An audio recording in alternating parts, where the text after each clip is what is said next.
29,000 শিক্ষার্থীর ফাগুন বরণ উপলক্ষে তারুণ্যের উৎসব ও উদ্যোক্তা মেলা হয়েছে কুমিল্লা ভিক্টোরিয়া সরকারি কলেজে।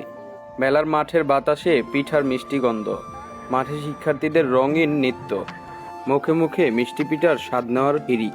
এমন এক চিত্র দেখা গেছে কুমিল্লা ভিক্টোরিয়া সরকারি কলেজের ডিগ্রি শাখার খেলার মাঠে। বর্ণিল পিঠা আর বসন্ত সাজে একদিনের জন্য রঙিন হয়ে ওঠে ক্যাম্পাস। সেই সাথে আছে উদ্যোক্তাদের মেলাও। এই মেলায় স্থান পেয়েছে শিক্ষার্থীদের 31টি স্টলগুলো বসিয়েছে কলেজের 22টি বিভাগ, সামাজিক ও স্বেচ্ছাসেবী সংগঠনের উদ্যোক্তারা। এতে 17 রকমের পিঠা প্রদর্শন করে শিক্ষার্থীরা। আছে বই, ব্যাংকিং সুবিধা, তথ্য কেন্দ্র। সরজমিনে গিয়ে দেখা যায় মেলার মাঠে শিক্ষার্থীদের উপস্থিতি গমগম করছে।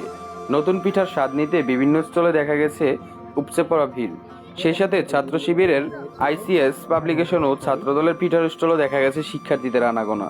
আর এসবের সবচেয়ে ভিন্ন দিক হলো জুলাই বিপ্লবের স্মৃতি। আনন্দের ফাঁকেও একটি স্টল জানানো হয়েছে জুলাই বিপ্লবের আহত শহীদদের নিয়ে।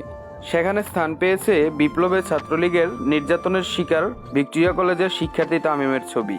এসব স্টল ঘুরে শিক্ষার্থীদের কথা শোনেন কলেজের অধ্যক্ষ প্রফেসর আবুল বাশার ভূঁইয়া সহ শিক্ষক কর্মকর্তাগণ।